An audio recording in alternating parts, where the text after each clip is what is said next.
If you've been working on your NASM practice exam and you can't get your scores to improve, you've taken it 4, 5, 6 times and you're stuck around 60, 65% or even lower. If so, I'm going to give you guys the one trick that you're probably missing inside this video, so stay with me. First off, my name is Coach Joe Drake. I am the co-founder of the Axiom Fitness Academy, and we have helped hundreds and now close to thousands of people go through the NASM certification and pass at an extremely high rate. And I'm going to tell you that the practice exam is a really great tool. But as I'm on phone calls every single week with people all over the world, just like you, I have come to find out that a lot of people don't know how to make best use of the practice exam. So I'm going to tell you exactly what you need to do. So if you go through and you take the practice exam, right? Maybe you've taken it 2, 3, 4, 5, 6 times and your scores just aren't improving. A lot of it comes down to how you use it. So I'm going to tell you some things. Some of them you might be doing, and one of them I'm sure you're probably not. The first thing is like once you go through, and I call this an exam hack, right? Only because it's going to help you get your scores up faster. We've got to get you to around 80% or so on the practice exam for you to know that you're going to pass the certification. And the first piece that you need to do, step number 1, once you go in, you take that NASM practice exam, the full 100 questions. First things first, you got to treat it like the real thing, right? Don't take your notes, just go through and see what you know. That's going to be the best gauge of where you are. Now from that, the cool piece, a lot of people don't know, you can go back and review the entire thing. So you need to go back, once you're done, you need to review the entire practice exam to see what you got wrong, okay? So that might be something that some of you guys are already doing. But from that, when I find the things that I've gotten wrong, what you don't want to do, and it's what a lot of people do, you don't want to try to just memorize those questions. What you need to do is you need to take some time, right? I put here, review the concepts. You need to take some time. With every single question you get wrong, you need to make sure that you know why you got it wrong. And chances are it comes down to 2 things. Sometimes you didn't understand the question. Okay, cool. There's maybe a test-taking strategy and skill set that this is going to help you improve upon. Reread the question twice. Make sure you look for, like a highlighted word, something that's going to stick out to you.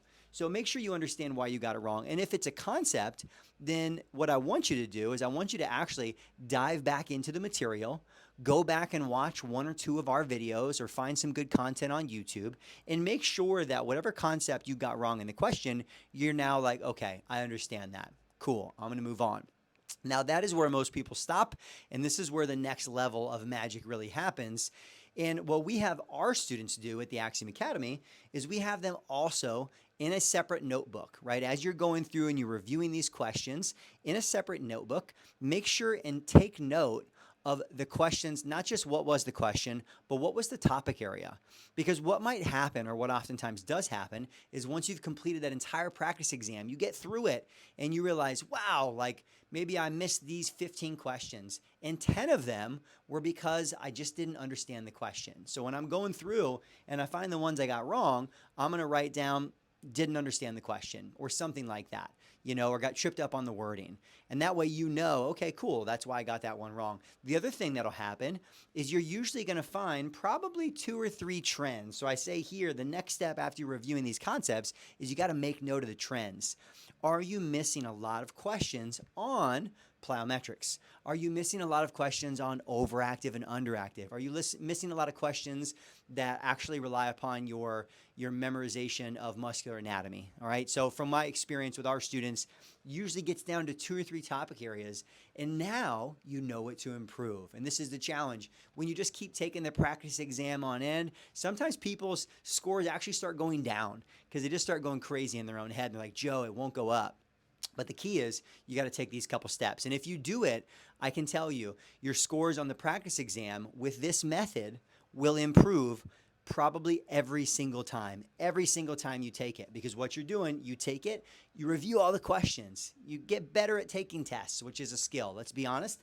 And then slowly but surely, you're taking that 1,000-page textbook, wherever it's at, bam, and you're narrowing down the topics. And by the time you get ready for the exam, there might be only like 1 or 2 main topics that you're still kind of solidifying, and you can go into the exam with confidence, which is what we want. Because there are so many people who need your help beyond the certification, and this just becomes a whole barrier to getting you there. So hopefully this was helpful for you. Quick, easy, actionable steps. Take your practice exam. Go through, review the questions, and then have a notebook aside that's also tracking what are the topic areas and the concepts that I keep missing, because that's what's going to continue to narrow down your studies, make it so much more efficient, and make it much easier for you to pass the certification. So I hope this was helpful for you. If you have any questions on this, or if it was helpful for you, make sure you leave a comment on this video. Good luck.